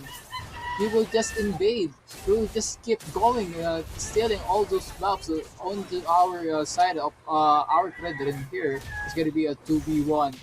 Top lane and the bottom lane here. But it will be a successful one, but it's a shutdown kill coming in from our son. You need to respect that guy because he has a petrify here, but still 2v1 with a quick appraisal rat just to take him down. They got two, but will it be enough to chase the goal lead that the Goated Ski has? We will see now, because like now it's just a 2k gold difference, but we've seen that swinging back and forth already the entire time, and we see now Paradox back going towards the top side, clearing this lane, and like they need to figure out solution, because in the late game Sun is actually gonna be a real threat here, because as long as he gets items, there's always a win See? condition for Team Taiko. A nice taunt here, and Paradox cannot get out and he gets killed by the Khalid. Like, Team Takeo are back in the game. They don't want to let this series end prematurely. They know they have to fight with tooth and nails for every single centimeter in this game. Otherwise, this might be the end of their journey here. So they know they have to risk it everything. And now we see the Malefic Roar from Bedeng already completed as well, with the Queen's Wings also now completed for the Fredron as well. Like, the itemization is gonna be also key for the next team fight. This is the magic of Teiko. They got the lead of their enemies, but they are still chasing them down or following them back just to get this win. And with that being said, they will just have their time just to have the equipment to be purchased by now, but 2v1. Ult is coming in, appraisal not will not be connected, but still, Fan is still going on. He got a kill, and he will be taken down by Badang here. Sun is not affected as we see, but right now we see a completely domination with his Fan with the pre-accelerator, or will not be used onto bottom lane. But we see right now onto our top lane, the Raging Sandstorm will not be enough to take down the Ruby here. Yeah, because the lifesteal Ruby has is just a bit too much for Khalid to deal with. Even if Khalid goes full damage build, he won't have enough to dish out the damage. And now Team Ghost is securing the first load of this game as well, snowballing the lead to 4k, like a bit more than 3k gold right now. So it's gonna be a hard situation now for Takeo, as they need to figure out a way to close this gap again and again and again.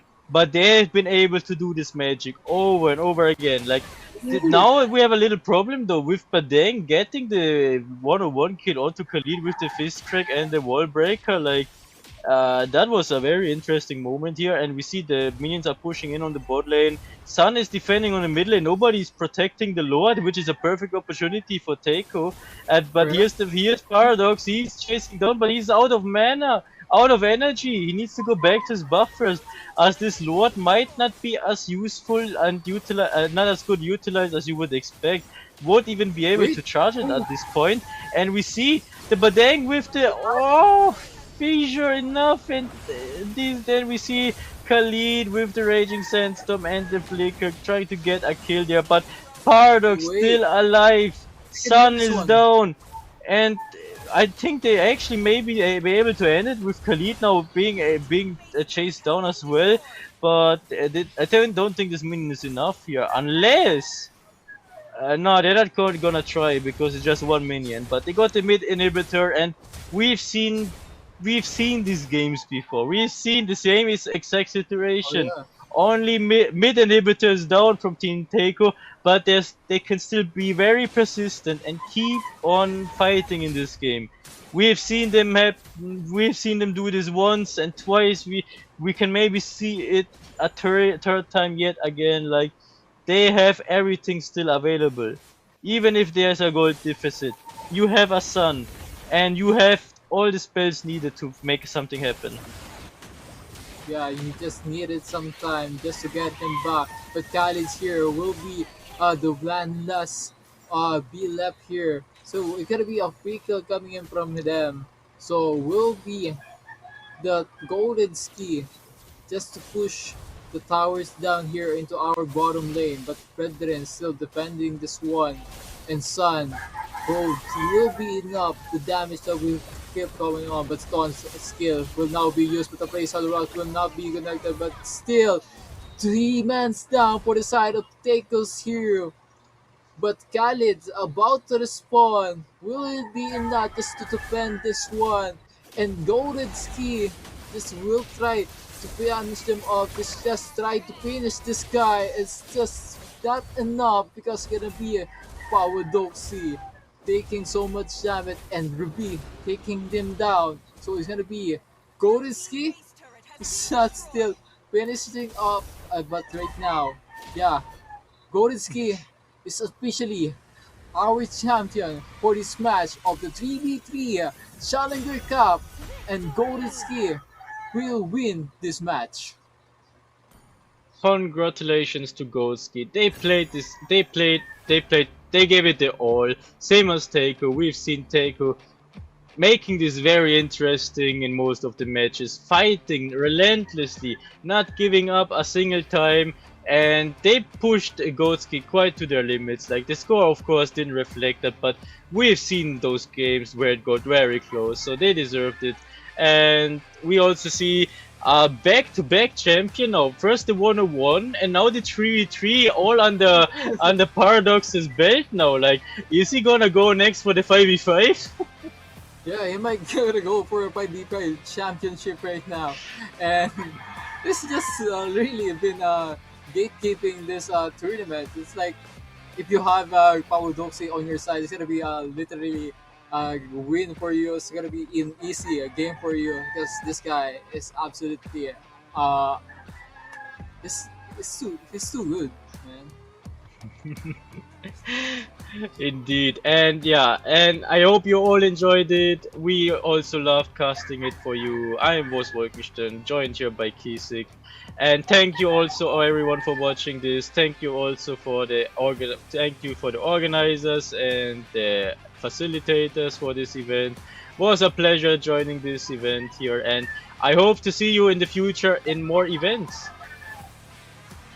Yeah, I hope to see Pawadoxi in other events. That's what I'm saying right now.